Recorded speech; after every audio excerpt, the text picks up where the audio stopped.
Magandang araw sa inyong lahat. Dagun nagbabalik sa Hooligan Pickers.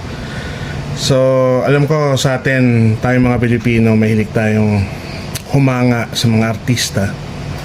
Lalo na ngayon, yung mga sikat kayo na artista. Pero tayo, ngayong araw, is magbabalik tayo sa nakaraan. So, ito ay pag-aari ng isang fangirl noong 1960s. Taga Cavite siya, pero hindi ko siya kilala syempre, so napick lang natin to. So siya ay ultimate fan ng nag-iisang superstar, Miss Nora Aunor. So na-amaze ako dito dahil talagang sobrang dedicated niyang fan. At ang importante dito sa notebook na to, tingnan niyo naman yung notebook kung ilang taon na dekada ang pinagdaanan niya. So nakita niyo mga stapler talagang kalawang na, yung patina, kumbaga niluma na ng panahon.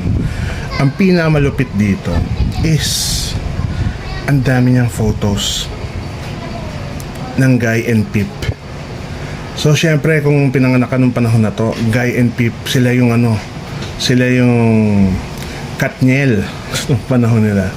So ayan, makita natin yung picture ni Tirso Cruz III.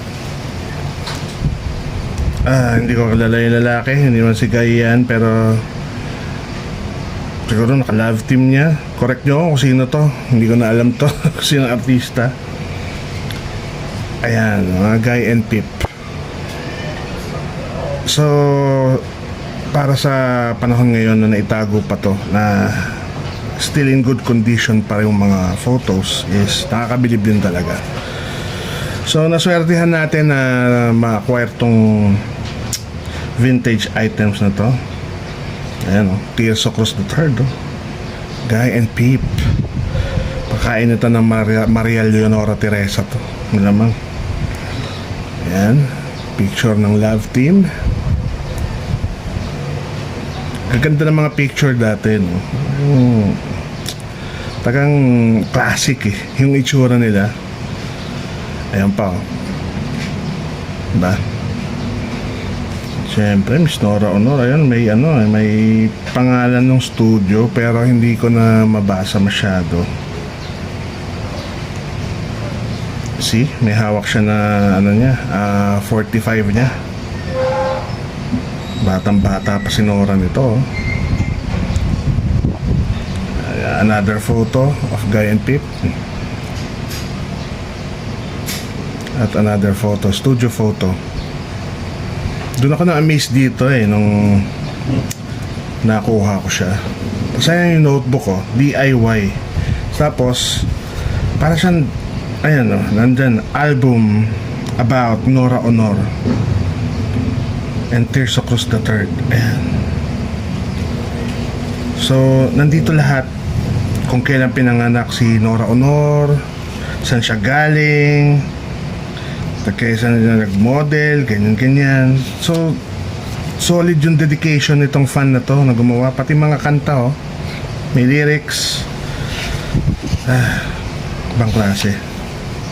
So anyway, maliban dyan, pagdating sa dulo nito, so, tinatry kong basahin yung mga pero more on songs, mga kung ano ng poems or mga lines sa movie, ang mga nakalagay dito.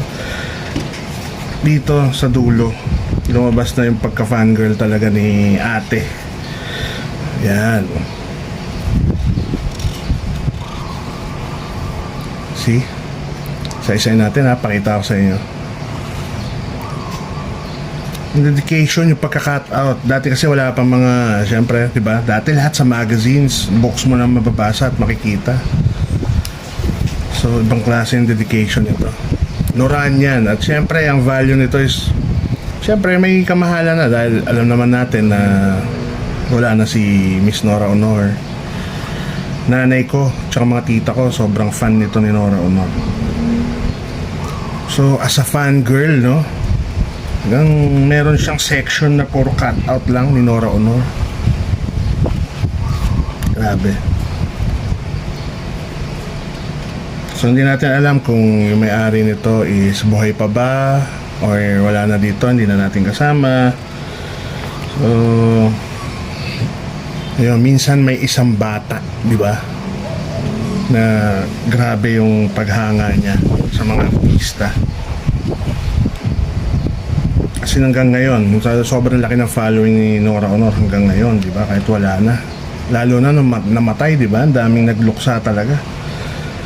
Nanay ko, nagmarathon pa ng mga movie sa YouTube, ng mga pelikula ni Nora. Grabe to. So sabihin na natin, isipin na lang natin na ilang taon niyang sinagato para ma-compile.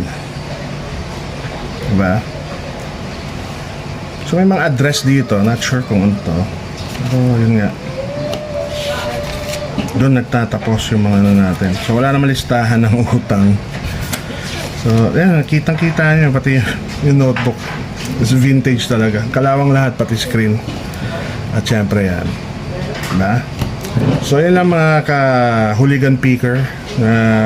Maraming salamat sa panonood at pagtsatsaga.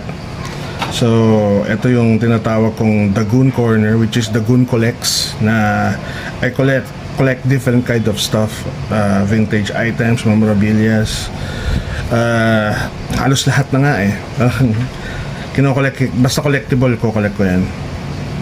So ayun, sana na-enjoy nyo to.